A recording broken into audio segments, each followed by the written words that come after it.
إن الحمد لله نحمده ونستعينه ونعوذ بالله من شرور أنفسنا ومن سيئات أعمالنا. من يهده الله فلا مضل له ومن يضلله فلا هادي له، ونشهد أن لا إله إلا الله وحده لا شريك له وأن محمدا عبده ورسوله. أما بعد، السلام عليكم و رحمت الله و برکاته. برادران اهل اسلام، خداوند جل و علا ما را در بهترین مکان و در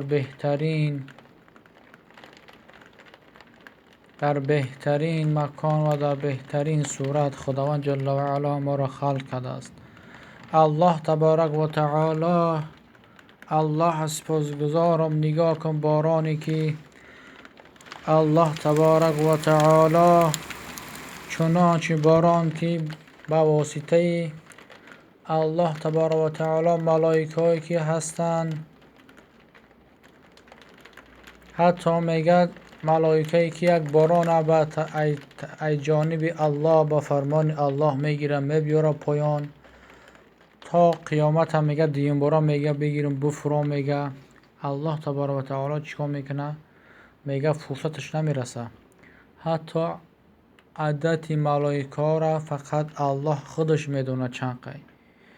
در وجود هر یک انسان بعضی روایت ها هست که میگه 384 ملائکه که هستند، الله تبارک و تعالی آنها را مکلف به چی؟ برای خدمت بنده چیکار کنه؟ عبادت الله کنه.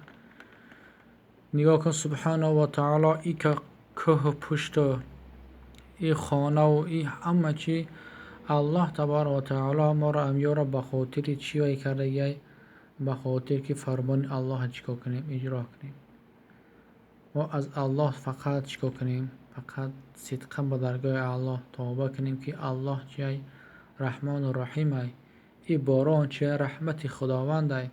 خداوند جل و علا و در قرآن صراحتا خبر میکنه، میگه که استعیذ بالله،